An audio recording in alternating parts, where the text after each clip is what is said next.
Olá, pessoal de Vinhos e Prazeres. Hoje estou aqui em Campos do Jordão, perto de Minas Gerais, para falar mais um pouco sobre a nossa viagem para as vinícolas de Minas Gerais. A primeira vinícola que eu ia visitar era o Maria Maria e a estrada estava intransitável, resolvi parar no meio do caminho, ainda no estado de São Paulo, na Fazenda Atalaia, que foi a primeira produtora de queijos premiada mundialmente pelo seu queijo excepcional. E foi uma visita muito legal, com um passeio, conhecendo toda a parte de produção de queijo, os animais, e depois com uma degustação de queijo, com a apresentação da dona da produtora de queijo, e posteriormente almoçando lá, o que foi muito agradável o programa.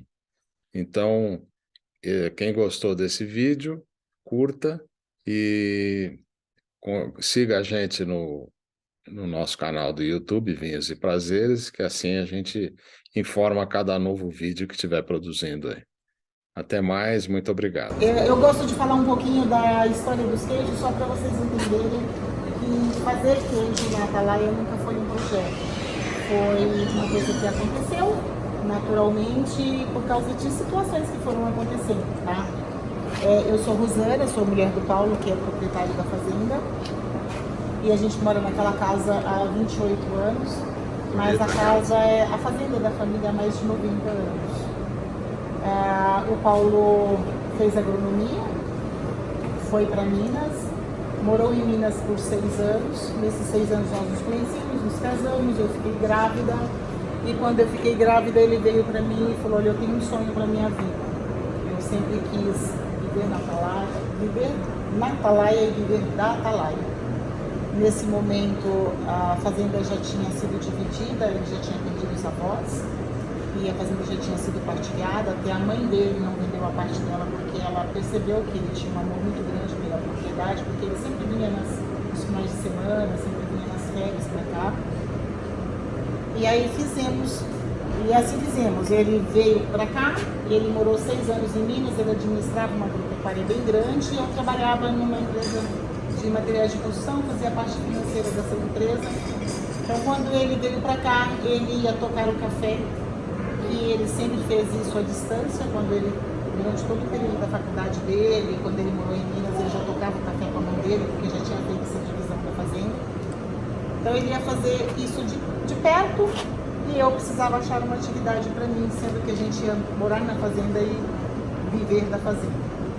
Eu sou filha de produtor rural, sou de uma família de 10 irmãos, onde na minha casa, tudo que se comia em casa, ou quase tudo que se comia em casa, a gente que produzia. A gente que fazia pão, bolo, queijo, doce, criava porco, frango, como todo bom mineiro. Não sei de onde você é mineiro da gema mesmo. Então a gente tem essa cultura meus pais sempre criaram a gente assim, onde a gente participava de todos os afazeres da casa. E eu sou a filha mais velha dos 10 irmãos, então eu sempre era a primeira a ser requisitada para ajudar na cozinha ou em qualquer atividade que tivesse para fazer. Não morei na fazenda a minha vida inteira, eu fiquei só até 8 anos de idade na fazenda. Mas assim como o Paulo que vinha para cá, eu ia para a fazenda do papai para passar os finais de semana e todas as férias eu ia para lá. Eu estava vindo para a cidade, eu vim para a cidade para estudar. Foi a primeira que vim, até enquanto tinha só 3 filhos, a gente morava na casa de amigos, com padre, depois foi aumentando os filhos para estudar, e aí meu pai ficou sozinho na fazenda e a mamãe veio para a cidade, ele comprou uma casa na cidade e a gente ficou na cidade para estudar. Mas sempre indo para a fazenda, porque a gente sempre gostou muito da fazenda.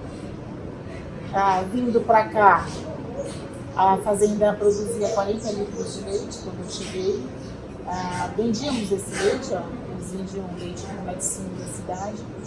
E logo que eu cheguei, 6 meses depois, 15 dias depois nasceu o nosso primeiro filho, que eu cheguei, eu trabalhei até o último momento, eu falei, deixa eu trabalhar porque eu vou chegar na fazenda, eu não sei nem o que eu vou fazer, então deixa eu chegar, ter um filho primeiro, aí eu tenho um tempo, uns 6 meses, aí eu vou pensar no que eu vou fazer. Eu nunca pensava que eu fosse fazer queijo, não tinha ideia do que eu ia fazer. Eu pensava que eu fosse fazer um curso de inseminação, melhorar o gado, porque eu sabia que a fazenda tinha gado, ajudar o Paulo na parte financeira da fazenda, porque eu fazia isso na minha cidade, na empresa, mas nunca pensava que fosse fazer queijo. Mas queijo era uma coisa muito comum na minha vida. Meu pai fazia sempre, e sempre que ele ia fazer, era eu que ia lá ajudar a contar. Ele falava que era futricar, que eu ia lá futricar quando ele estava fazendo queijo. Então, quando eu cheguei aqui, que esse laticínio parou de comprar o leite da fazenda, eu falei pro Paulo, olha, a gente não vai perder o leite, porque eu consigo fazer queijo desse leite. Eram 40 litros só, 40 litros de leite, dá muito pouquinho queijo, a gente gasta uma média de 6 litros para fazer 1 quilo de queijo fresco. E aí eu comecei a fazer queijos com as explicações do papai, fazia o queijo, colocava no porta-malas do carro, o filho no bebê conforto no banco de trás e saía para a rua oferecendo esse produto. Por 6 anos eu fiz isso na cozinha de casa. Frescal.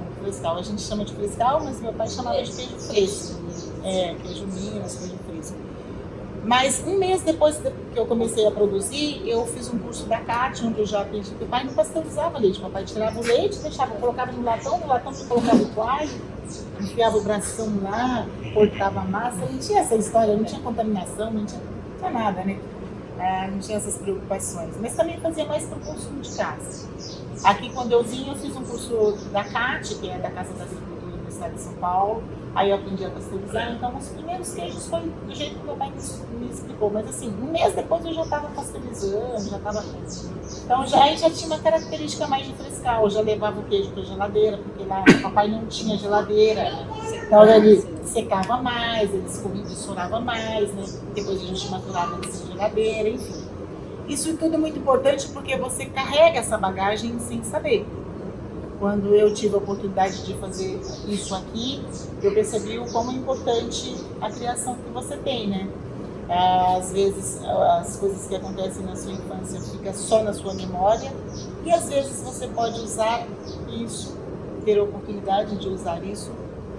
No caso aqui, transformou a história da fazenda. A fazenda produzia só café. E aí, naturalmente, o Paulo foi percebendo que tudo que eu fazia vendia. Eu comecei a fazer pães, bolos, doces, tudo que produzia. Tem goiaba, época de goiabada, tinha goiabada. Tem manga, época de manga, tem doce. Então, tudo que era possível produzir, eu enfiava no carro junto com quem ele saía na rua vendendo. Fiquei grávida, tive o 2º filho. E aí o Paulo percebeu que tudo que eu fazia vendia e que ele precisava um pouco mais de carinho, um espaço, um ambiente para essa produção. Eu saí da cozinha de casa, porque chegou uma hora que a cozinha de casa a gente não sabia se era cozinha de casa ou se era o que era. Nesse momento ele começou o restauro aqui na Tulha. A Tulha, o prédio sempre existiu, tem 160 anos, mas nada do que está aqui hoje era do jeito que era. Era um ambiente cheio de coisas dos avós dele, muita madeira, que a gente utilizou toda essa madeira para os restauros, para tudo. E esse pedaço aqui morava a cozinheira da fazenda. Então nada era como é hoje. E aí a gente, descemos para cá, junto com outros produtores da cidade, nós fizemos um movimento, junto com a prefeitura conseguimos o SIM, que é o Serviço de Inspeção Municipal que a cidade não tinha. Isso legalizou o nosso produto, nós conseguimos colocar esse produto na gôndola do mercado, que é a parte de queijos. a produção desceu. Eu continuei fazendo tudo aqui, mas fazia parte de pães e bolos também. E aí eu saía na rua para entregar mais a parte de pães e bolos e os queijos já iam para o mercado. Mas eu mesma fiz isso por muito tempo, eu mesma colocava os queijos no porta-malas do carro, levava no mercado, descarregava, abastecia a gôndola, eu fazia tudo isso, porque também era pouco queijo. Quando ele resolveu fazer isso, ele comprou 6 vacas holandesas puras, o gado da fazenda não era holandês, daí ele resolveu melhorar um pouco o gado, nós começamos a inseminar, essas vacas já vieram com leite, então já teve um aumento significativo no leite pra gente, e aí a gente começou a inseminar e formar o nosso rebanho. Ao longo desses 27 anos, a gente saiu de 40 litros de leite, chegamos a 5 mil litros. Hoje a gente não está produzindo 5, mas já passamos de 5 mil litros e a gente processa todo o leite que a gente produz.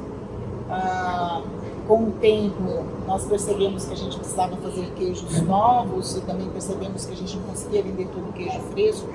Fizemos um queijo de massa prensada e de longa maturação, onde nós usamos o ambiente que vocês acabaram de ver, que é exatamente o mesmo que a gente usa desde o primeiro momento para maturar o queijo, porque eu tinha essa consciência que eu podia maturar queijo sem geladeira. E aí nasceu o Tulha, que nós demos esse nome para ele por causa do ambiente que ele foi maturado, que é uma tulha, isso aqui chama tulha, que gente, o prédio inteiro. Tulha é um lugar onde se armazena grãos, no caso aqui da fazenda grãos de café, mas em Minas tem paiol, né, que é a mesma coisa, lugar de armazenar os grãos que são colhidos na propriedade. E aí esse queijo, fizemos esse queijo, maturamos, a gente teve um resultado super feliz, porque a gente gostava muito do queijo, mas ele tinha uma casca, ele tem até hoje uma casca muito rústica. Nós tínhamos muita dificuldade para vender esse produto, até a gente encontrar um mercado ideal para ele, que era os queijos artesanais. Nós fomos para São Paulo, tivemos coragem de levar esse queijo para lá, porque aqui a gente só conseguia vender ralado e descascado, a gente cortava o queijo e falava, nossa, tá uma delícia. Mas o pessoal fala, mas e essa casca? Né? Todo mundo acostumado com escala, com não sei o quê, que é da mesma família. E a gente não conseguia vender. Até que nós descobrimos o mercado ideal para esse produto, que até hoje é o ideal, porque eu não consigo vender queijo aqui no supermercado. Não consigo vender queijo no supermercado. Eu vendo em empórios, cozinhas, restaurantes, para os chefes, enfim, para várias situações, mas não para supermercados. E aí nós levamos o Tulha, uma das queijarias que comprava o nosso produto, gostava muito do queijo, foi convidado para ser Julie Voltiers e ligou pra gente e falou, olha, eu amo o Tulha, eu quero entender se eu gosto desse queijo, se esse queijo é bom mesmo. Então eu quero levar esse queijo para o concurso para ver a pontuação dele junto com outros queijos, para eu entender se ele realmente é bom. Assim fizemos, escolhemos uma peça, uma fração do Tulha, sofrendo demais, porque a gente nunca tinha feito queijo pensando que ia para um concurso, né? E aí depois você vai ter que escolher um pedaço para mandar. Mandamos e a gente teve a felicidade de trazer a primeira medalha de ouro brasileira de um concurso de queijos artesanais, no maior evento de queijos do mundo. A gente sempre fala isso porque foi o primeiro ouro brasileiro, depois desse vieram muitos outros, né? Mas o nosso foi até de maneira ilegal, porque não era legal mandar queijo para fora, mas a gente mandou na inocência de achar que não ia ter premiação. Então ninguém ia ficar sabendo, né? Aí quando veio a premiação, veio revista, jornal, televisão, e aí virou notícia. E aí a vigilância veio aqui, criou caso com a gente. Como vocês mandam um queijo para fora do país, ele só tem o selo? A gente não achava que fosse ter premiação. Enfim, isso foi muito bacana, porque o Brasil acabou se movimentando. Hoje nós mandamos, muitas queijarias mandam, muitas medalhas vieram depois disso, e tudo legalizado. Hoje tudo é de maneira legal, então foi muito bacana para o Brasil, e para a Atalaia acabou mudando a história da gente. Até esse momento a gente era só um pequeno produtor de queijo, como somos até hoje. Eu falo sempre que nós somos um pequeno produtor, mas era uma fazenda que não era aberta para as pessoas. E as pessoas nesse momento não queriam saber se a gente estava preparado ou não para receber visitas. Eles vinham até aqui e a gente tinha que atender. E assim nós começamos a atender essas pessoas da maneira que a gente podia, que era nessa bancada com uma balança e uma faca e cortando queijo. Depois fomos montando, criando espaçozinhos, fizemos uma loja. Depois da loja nós começamos com o café da manhã. Aí o café da manhã não era o suficiente, começamos com o almoço. E hoje a gente tem o café da manhã, o almoço, a loja e a visita guiada, que é uma das coisas que a gente mais gosta de fazer na fazenda. Porque quando a gente percebe que vocês saem de casa, que vocês querem entender, querem conhecer, querem entender uma fazenda que faz queijo, quer saber um pouco da história, quer experimentar os produtos, isso é muito gratificante, porque é uma forma que a gente tem de mostrar o nosso trabalho para vocês. Para nós isso é comum, tudo que vocês viram acontece todo dia do mesmo jeito, não tem mudança, mas saber que pessoas saem de casa com o propósito de ver isso é muito gostoso. Vou deixar para vocês queijos que não são maturados, queijos maturados com controle de temperatura e os queijos maturados sem controle de temperatura. Tá? O requeijão de corte é uma massa ácida, fundida com sais, e você tira ele no ponto que você quer. Ele espatulado ou ele de corte. Minas faz muito ele escurinho, que é só você queimar. A minha mãe só fazia ele escorrer no tacho, uma coisa que fazia assim, fazia aquele fio desse tamanho. Que é só você queimar o trem, que aí você dá a coloração que você quer. Se você quer com raspa, as raspinhas e solta no queijo. Esse requeijão já trouxe 3 medalhas de ouro para estar lá em concursos nacionais. Tá? Depois do requeijão, nós temos o padrão. O padrão todos vocês conhecem, é um queijo bem comprado no mercado. É um queijo simples, mas muito gostoso para lanches. Quem tomou café da manhã, alguém tomou café da manhã, comeu um queijo com chapa com queijo grelhado. Nós fazemos o pão na chapa com queijo grelhado, é o queijo padrão. Tá? Mais na frente vocês vão, observem bem esse queijo, e mais na frente vocês vão comer esse queijo maturado. Então vocês vão perceber a diferença que existe quando você come um queijo fresco, que ele é de massa prensada, mas é fresco, porque ele não tem maturação. E ele lá na frente maturadinho. Depois do padrão a gente tem nuvem. Nuvem é um queijo, esse padrão, gente, ele não tem nada de maturação. Ele sai da salmoura, é embalado e está pronto para consumo também, tá? É como um requeijão de corte. Sai da forma, é embalado e já está pronto para o consumo. O padrão é igual. O nuvem é um queijo maturado de 15 a 30 dias. O ideal dele é a partir de 15 dias. É uma receita do Brie, porém com uma matéria-prima nossa e uma condição de maturação nossa. Ele tem uma câmara fria só dele. E é um queijo bem gostoso para você servir com geleias cítricas, com mel, para você fazer entrada, servir com mel e castanhas, né? Fica super gostoso, tá? Depois do nuvem nós temos o feta. Feta é um queijo de origem grega. É um queijo feito com leite de cabra. Ele é maturado por 3 meses, mas embalado como se ele tivesse sido embalado para vender. Ele é uma peça parecida com a mussarela, o tamanho da mussarela. Você tira da salmoura, quando você tira da salmoura ele tem uma massa rígida, que não tem gosto de quase nada. Aí você embala esse queijo, deixa ele na prateleira descansando por uns 3 meses, aí ele ganha essa untuosidade que você mastica. Ele está bem macio, né? Ele ganha isso com essa maturação e ele ganha paladar. Então ele tem paladar bem intenso. É um queijo tradicionalmente conhecido como queijo da salada. Tá? Então a gente usa bastante na salada. Hoje vocês vão comer com tomate e pepino, que ele fica bem gostoso. Depois nós temos o mantiqueira, é isso? O mantiqueira é o que eu falei para vocês, para observarem o padrão. O mantiqueira é o padrão maturado, feito numa forma diferente. O padrão é feito numa forma de umas 800 gramas e o mantiqueira é a mesma massa colocada numa forma que dá uns 3 quilos. 2,8 kg, 3 kg no máximo. E ele é maturado por 2 meses, pelo menos. A partir de 2 meses a gente começa a vender. Se a gente demora para vender, continua maturando e a gente vai vender. O queijo artesanal tem essa coisa bem bacana, que é a liberdade que a gente tem de criar. E você que estipula o tempo que você quer maturar seu queijo, como é que você quer soltar seu queijo. E ele também não quer dizer que com 60 dias eu tenho que vender. A partir de 60, então às vezes você pega um que está mais maturado, outro menos maturado. Mas porque às vezes demora um pouco para vender, você vai pegando lotes que estão mais tempo de prateleira. Depois nós temos o Mogiana, o amarelinho dele é um corante. E o mantiqueira se chama mantiqueira que nós estamos na Serra da Mantiqueira, tá? O Mogiana, o amarelinho dele é um corante natural, puro, não influencia em nada no paladar do queijo, ele só dá coloração. E é um queijo que todo mundo pergunta, é o cheddar? Não, não é, mas ele substitui qualquer receita que você usaria o cheddar. Não é um queijo sem estrutura, é um queijo que já tem estrutura, mas é um queijo de bom derretimento e que tudo que você usaria no cheddar você pode colocar o mogiano, que ele atende super bem.